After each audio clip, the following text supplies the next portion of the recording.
दादा अरे पण खन्नासला आवडले ते डिझाईन्स. तरी पण चेंज करायचे. यापेक्षा बेटर डिझाईन्स प्रेझेंट करू, त्यांना ते पण आवडेल.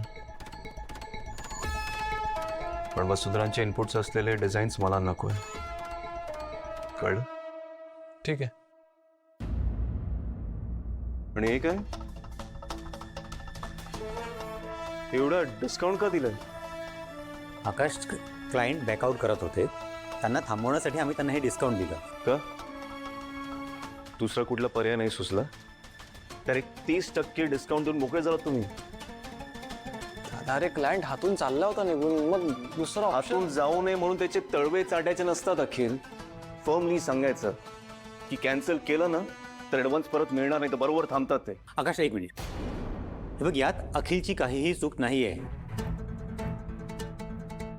अरे असं आपण क्लायंटला सांगितलं तर आपले रिलेशन खराब होतात. दादा प्लीज, तुझं काहीच बोलू नकोस.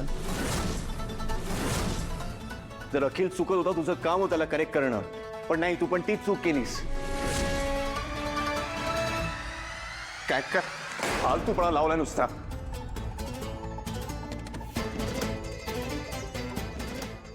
नुकसान करून ठेवलंय तुम्ही.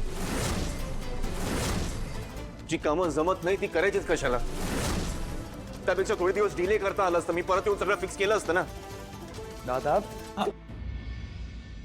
आकाश बघ, तू प्लीज शांत हो. अरे इतकं काही झालेलं ते नाही. तुम्ही नका ठरवू.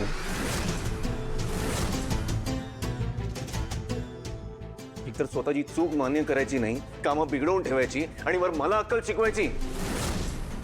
या असल्या सगळ्या इनकॉम्पिटन्सीमुळे ना मला कोणावरती रिलाय करता येत नाही. नको करू मर्गीला आहे, नको करू. कर तुला हवं ते हवं तसं. तसंही तुला आमची किंमत नाहीच ना, मग जाऊ दे, सोडून दे सगळं. बस एवढंच. नाही म्हणजे तुमच्याशी किंवा त्यांचा आपसात त्यांचं ते बोलणं काही झालं का हे विचारायचं होतं मला. बरं, आम्हाला माहिती आहे हो आमच्या मुली हुशार आहेत ते. त्यांच्या पालकांचं काही बोलणं झालं का नाही ते सांगा. Okay, thank you.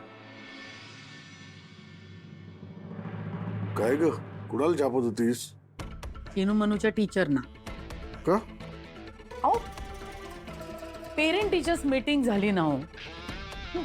ही आलीच असेल ना बनीसाठी, तेव्हा तिचं आणि आकाशचं काही बोलणं झालं का हे काढायचं होतं मला. पण हिचं आपलं तिसरंच. तुमच्या मुली किती हुशार, त्यांची आई किती गुणी, एवढं लक्ष देते, डोक्यात गेली माझ्या. हळू जरा. वसुंधरा मीटिंगला गेली असेल ते बनीसाठी. आकाश आणि वसुंधराचं काही बोलणं झालं असेल असं मला नाही वाटत. ओ, काहीच झालं नाही असं कसं असेल? पैशाला हापापलेली बाई येते, ही बरी सोडेल आकाशला असं. म्हणून म्हणते आपण आकाशचं दुसरं लग्न करून द्यायला हवं.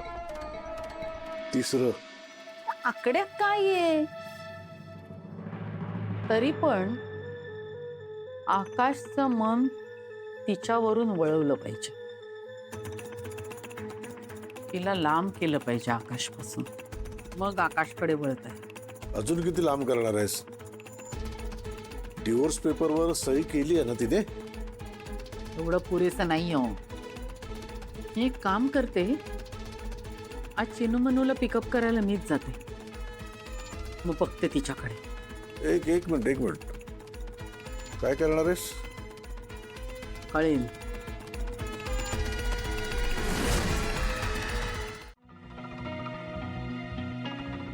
बस ना. बसा बसा. अखिल, तू आत्ता इथे कसा? मी ही तर तुझी ऑफिसची वेळ आहे ना. हा,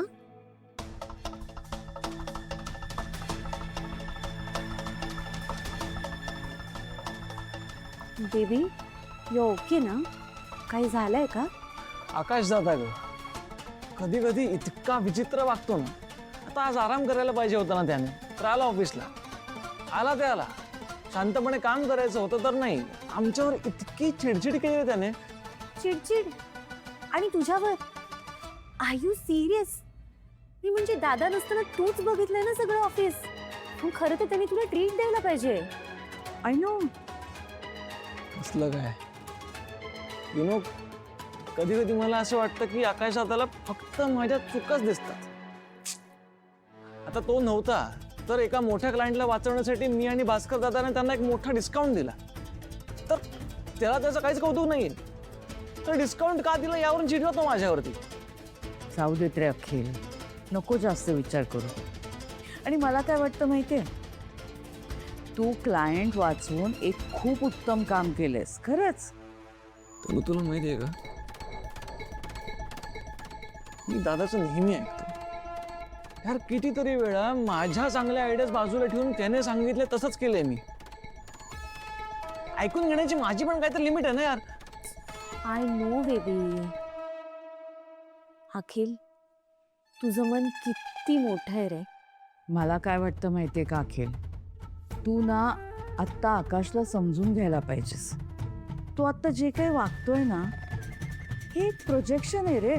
प्रोजेक्शन आहे म्हणजे बघ, आकाशला ना खूप मोठा धक्का बसलाय. वसुंधरासारख्या बाईनी त्याला फसवलं म्हणून त्याचा इगो हर्ट झाला. हर्ट कसला, त्याचा इगो ना पूर्णपणे ठेचला गेलाय. आणि मग अशा वेळी काय होतं, चिडचिड होते आणि मग दुसऱ्यांवर राग निघतो. समजलं? पण मला काय वाटतं माहितीये का अखिल, लोकांना ओळखण्याचं जे स्किल तुझ्यामध्ये आहे ना, ते आकाशमध्ये सुद्धा नाही. करेक्ट आहे मम्मा. अखिल, मलाही हेच वाटतं.